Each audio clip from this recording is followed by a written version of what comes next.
안녕하세요. 2021년 3월 21일 영유아부 예배를 시작합니다. 제목은 주님 맞을 준비하고 계신가요? 기도하겠습니다.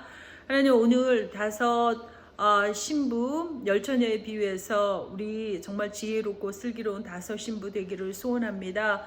말씀 깨닫게 해주시고 준비하며 깨어서 주님 칭찬받는 저희들 되게 하여 주십시오. 예수님의 이름으로 기도드렸습니다. 아멘. 오늘 본문 말씀이 마태복음 25장 1절에서 13절 말씀 제가 읽겠습니다. 그때 천국은 마치 등을 들고 신랑을 맞으러 나간 열 처녀와 같다 하리니 그 중에 다섯은 미련하고 다섯은 슬기 있는 자라. 미련한 자들은 등을 가지고 기름을 가지지 아니하고 슬기 있는 자들은 그릇에 기름을 담아 등과 함께 가져갔더니 신랑이 더디옴으로 다 즐겨 잘세.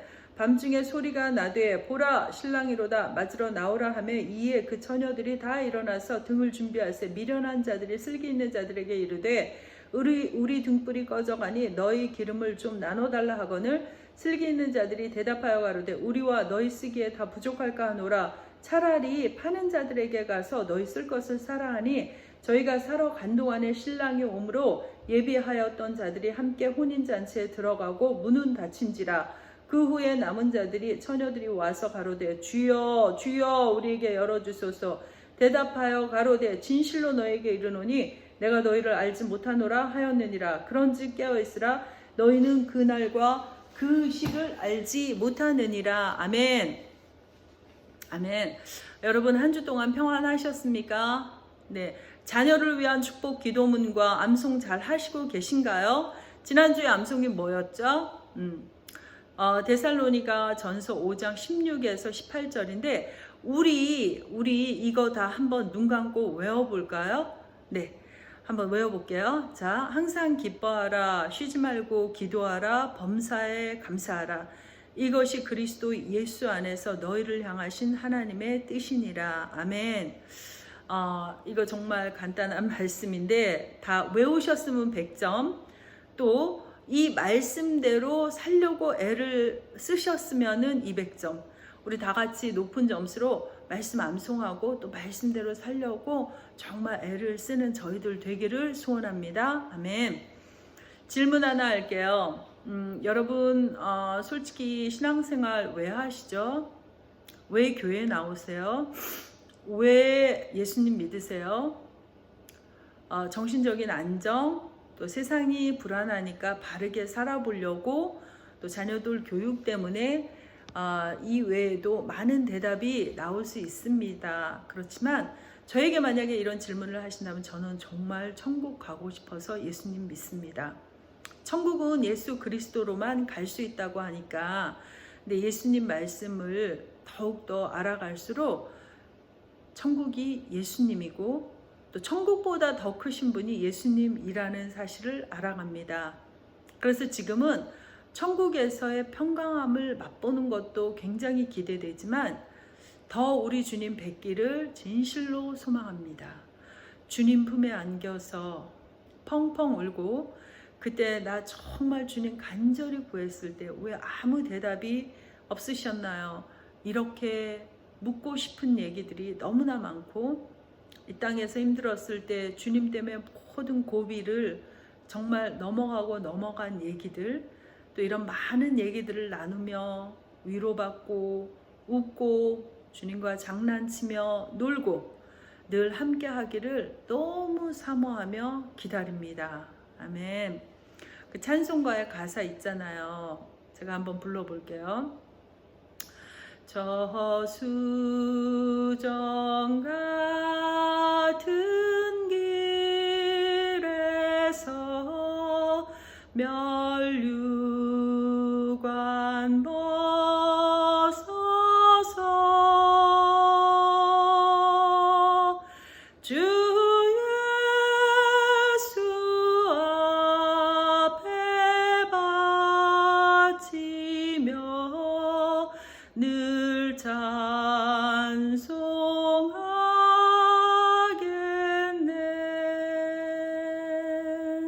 주님 만나면 주님 만나면 정말로 제게 있는 가장 귀한 거 다 드려서 주님 발 앞에 놓고 우리 주님 꼭 끌어안으면서 이 찬송 불러드리고 싶었습니다. 여러분, 주님 만날 것을 생각하며 구체적으로 준비하며 또 만나면 무엇을 할지, 난 주님께 어떻게 보여질지, 또 예수님께서 너는 나를 얼마나 사랑했냐고 물을 때 어떻게 내가 대답해야 할지 항상 주님 앞에 이런 것들을 준비하며 살자고요. 이런 자들은 지혜 중에 최고의 지혜자이고 주님의 사랑하는 자들에게 주시는 주님의 놀라우신 은총 중에 은총을 입은 자들일 것입니다. 그래서 천국은 죽은 후에 가는 것이 아니라 이 땅에서 이렇게 주님과의 세밀하고 친밀한 교제가 있는 사람들이 가는 곳이겠지요. 아멘. 예수님의 모든 가르치심은 항상 하늘나라에 관한 천국 복음이시고, 그래서 항상 우리의 시야를 이 땅에서 천국, 이 땅이 아니라 하늘나라에 합당한 백성으로서의 삶을 강조하십니다. 오늘 본문 24장 앞에 제자들이 조용히 세상 끝날에 대한 징조를 묻습니다. 예수님께서 마태복음 24, 5장에 걸쳐서 직접 주님의 재림과 마지막 때에 대해서 말씀해 주셨다는데 정말 큰 의미가 있는데요. 먼저 이 말씀의 전후 배경을 살펴보면 23장에 외식하는 바리새인들을 심하게 책망하시고 37절에는 예루살렘 성전이 무너질 것을 말씀하시고 마지막 때에 주님 오시기 전에 징조들에 관해서 말씀하시면서 특별히 거짓 선지자들의 미혹과 불법, 난리와 난리, 소문, 기근, 지진 등 창세로부터 지금까지 가장 큰 환란이 있을 것을 예언하시면서 23장 29절 이후로 인자가 오시기 바로 직전에 해가 어두워지면서 달이 빛을 내지 아니하며 별들이 하늘에서 떨어지며 하늘의 권능들이 흔들리리라고 말씀하십니다. 혹시나 이런 일들이 우리 세대 가운데 오는 것을 본다면 진짜로 흑암과 사망이 떨어져서 한치 앞을 보지 못하는 두렵고 떨리는 그러한 어두움이 우리 앞에 온다면 우리는 정말로 그럴 리는 없겠지만 그때까지 세상과 함께 설렁 살았다고 생각이 되시면 저도 여러분도 이런 때에는 죽기를 다해서 회개하고 주님의 보혈을 의지해야 할 것이며 믿음이 연약한 지체들에게 온 힘을 다해서 전도하며 그들의 구원을 위해서 기도해야 할 것입니다. 마지막 때이기 때문입니다. 기회가 더 이상 없기 때문입니다. 이런 때 이런 일들이 어떤 때 이런 일들이 일어날지 진짜 모르지만 항상 오늘이라고 생각하시면서 긴장하며 깨어서 살아야 할 것을 권면드립니다. 아멘. 그리고 난 후에 드디어 인자가 오십니다. 오늘 본문 25장에 종말의 때를 살아가는 지혜를 비유를 들어서 세 가지로 말씀해 주십니다. 열처녀 비유, 또 달란트 비유, 양과 염소의 비유에 대해서 말씀해 주시는데요. 다시 말씀드리는데 예수님의 비유들의 주제는 모두 천국의 비밀과 연관지어서 말씀하십니다. 특별히 비유는 숨어있는 뜻을 잘 살피는 지혜가 필요한데요. 그래서 비유를 깨닫기 위해서는 세상 지혜가 아닌 하늘의 지혜가 필요합니다. 비유를 들려주실 때 깨닫고 행하는 지혜로운 자가 있고 주님의 말씀의 뜻을 깨닫지 못하는 어리석은 자, 미련한 자들, 이 두 부류가 나옵니다. 한번 볼까요? 마태복음 7장 27절에서 나더러 주여 주여 하는 자가 다 천국에 들어갈 것이 아니요 하늘에 계신 내 아버지의 뜻대로 행하는 자라야 들어가리라고 말씀하시면서 24절 그러므로 누구든지 나의 이 말을 듣고 행하는 자는 그 집을 반석 위에 지은 지혜로운 사람 같으리니 듣고 깨달아 행하는 지혜로운 사람이 있고요. 반대로 25절에 나의 이 말을 듣고 행치 아니하는 자는 그 집을 모래 위에 세운 어리석은 사람 같으리니 에서 보듯이 똑같은 말씀을 들으나 듣고도 행하지 아니하는 어리석은 자가 있다고 합니다.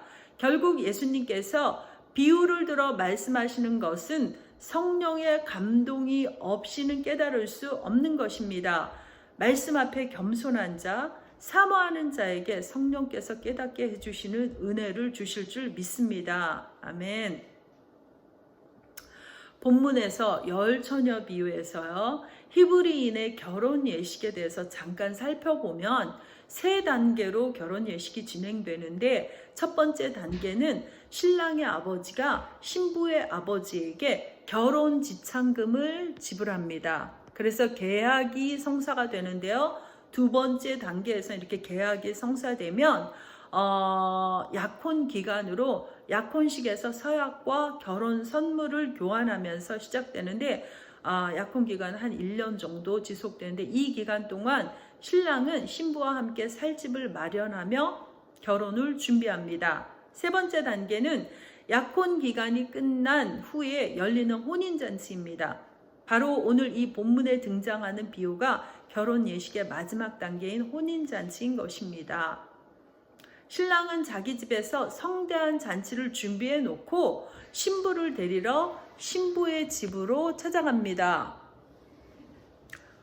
오늘 본문에서 열처녀는 약혼 기간이 끝난 신랑은 친구들과 함께 신부의 집으로 가서 종교적인 예식에 따라 결혼식을 치르고 돌아와서 본인 집에서 또 결혼식을 치르게 됩니다. 이때 열처녀의 임무, 그 임무는 보통 해가 질 무렵에 신랑이 오는데요, 해가 질 무렵부터 등을 들고 상당한 거리까지 나가서 기다렸다가 신랑의 일행을 혼인잔치로 인도하는 역할을 담당합니다.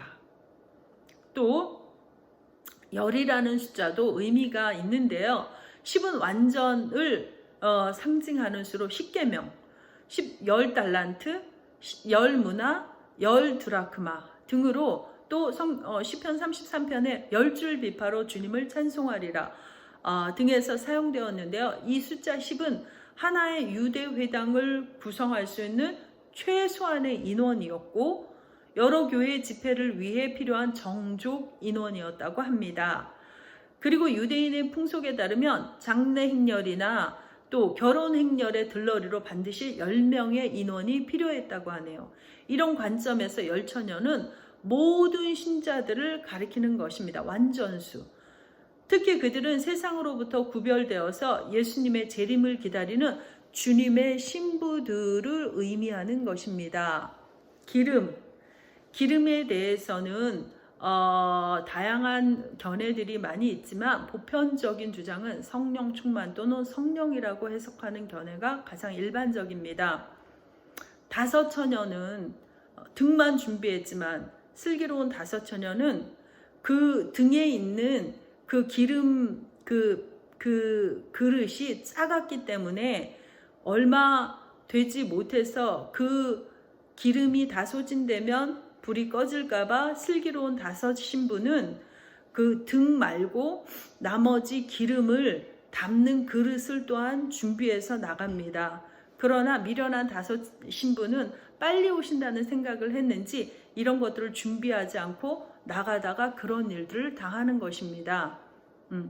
그렇기 때문에 저들이 기름을 좀 나눠달라 하지만 나눠줄 수 없는 것이, 이 성령님과의 동행으로 얻어지는 주님과의 친근함, 친밀감의 관계는 아주 개인적이고 사적인 관계이기 때문에 남에게 빌려주거나 또한 받을 수 없는 것이라고 생각이 되어집니다. 슬기 있는 자들이 미련한 자들에게 대답합니다. 우리와 너희 쓰기에 다 부족할까 하노니. 이것은 제 생각에 이 기름, 즉 성령의 기름은 날마다 일용할 양식처럼 매일 우리에게 주시는 만나처럼 공급되는 것으로 더 정결하고 아름답고 거룩으로 단장되어서 늘 주님과의 관계를 깊이 쌓아가는, 깨어서 살아가는 자들에게만 부어주시는 은혜의 기름, 성령의 기름이라고 생각이 되어집니다. 또한 여기서 좀 깊이 생각해 볼 단어가 밤중인데요. 밤중에 소리가 나되 신랑이로다 맞으러 나오라 하매, 우리가 주의해야 될 시점이 바로 밤중, at midnight에 주님이 오신다는 것입니다. 잔치를 하기에는 너무 늦은 시각, 예수님 시대에도 신랑이 한밤중까지 도착하지 않으면 혼인잔치는 다음 날로 연기됐다고 하는데요. 너무나 특이한 것은 왜 굳이 그 오후 시간 다 놔두시고 한밤중에 다들 기다리다가 잠든 그때에 굳이 오셔서 잔치를 다음 날로 미루시지 아니하시고 예비하였던 자들과 함께 혼인잔치에 쏙 들어가시고 문을 닫아버리십니다. 그러면 이 미련한 남은 처녀들, 이 처녀들은 마치 이런 자들과 같은 것이죠. 마치 노아의 방주에서 지면에 물이 차오르자 많은 사람들은 노아의 방주를 쳐다봤을 것이고요. 또 많은 사람들은 그리로 달려가서 죽도록 문을 두드리는 이들도 있었을 것입니다. 또 심판날에 마태복음 7장에 주여 주여 우리가 주님의 이름으로 선지자 노릇하며 귀신을 쫓아내며 주의 이름으로 많은 권능을 행하지 않았습니까? 이러한 자들도 남은 자들일 것입니다. 또 양과 염소의 심판에서 염소로 판정난 자들, 울면서 이를 가는 자들, 이들도 남은 자들일 것입니다. 그러나 이 모든 자들은 그날 12절에 내가 너희를 알지 못하노라 라고 주님께서 단호하게 이들에게 말씀을 하시는 것입니다. 결론, 오신다고 하신 주님은 우리가 믿던 안 믿던 꼭 오십니다. 말씀이 그렇다고 하면 100% 그 일이 이루어질 줄을 믿습니다. 오늘날 이 혼잡한 세대가 또 모든 면에서 주님을 대적하고 교회를 대적하며 거스르는 세대들이 그것을 바라줍니다. 2000년 동안 안 오신 주님이 오시겠어? 오늘 안 오신 주님이 내일 안 오실 거란 확신 가운데 사는 저와 여러분이요. 이제는 이 말씀을 마음으로 받아 오실 주님을 맞을 준비하는 신부로 사시는 지혜자가 되기를 강력히 권면합니다. 분명 5 신부들은 이런 주님의 말씀을 새기고 명심하며 준비하고 살았기 때문에 신랑이 온다 하는 소리에 다들 깨어서 예비된 혼인잔치에 들어갑니다. 이 열처녀의 비유에서 정작 신부에 대한 언급은 없습니다. 바로 이렇게 준비하고 자나 깨어있으나 오직 주님으로 채워서 잠결에 스치기만 해도 주님의 음성을 들을 수 있는 자들이 진정한 신부일 것입니다. 이제는 정말 자다가도 깨어있을 때가 이미 되었습니다. 언제 오실는지, 몇 세대 후에 오실는지 우리 전혀 알 수 없지만 그런즉 깨어있으라 라는 이 말씀에 믿음으로 순종하며 사는 우리 모두가 다 되길 소원하고 소원합니다. 기도하겠습니다. 하나님 감사합니다. 진짜 성령이여 우리 모든 듣는 자들에게 역사하여 주십시오. 정말 이때가 심상치 않고 정말 우리가 자다가 깰 때가 이미 지났습니다. 도와주십시오. 이곳 보지 말고 하늘 보고 하늘나라 보며 정말 믿음으로 하루하루 성령의 기름으로 날마다 주시는 은혜를 따라서 날마다 공급하신 하나님의 만나와 생명의 떡을 먹으며 하루하루 구원받는 날마다 구원받는 그런 귀한 삶을 우리 모두가 우리 자녀들 모두가 살아가게 하여 주시옵소서. 예수 그리스도의 이름으로 기도드렸습니다. 아멘. 주기도문 하겠습니다. 하늘에 계신 우리 아버지 이름이 거룩히 여김 받으시오며 나라가 임하옵시며 뜻이 하늘에서 이루어진 것과 같이 이 땅에서 이루어지이다. 오늘날 우리에게 일용할 양식을 주옵시고 우리가 우리에게 죄 지은 자를 사하여 준 것 같이 우리의 죄를 사하여 주옵시고 우리를 시험에 들지 말게 하옵시며 다만 하겠소 구하옵소서. 되게 나라와 권세와 영광이 아버지께 영원히 있사옵나이다. 아멘. 감사합니다. 한 주간 우리 말씀으로 승리합시다.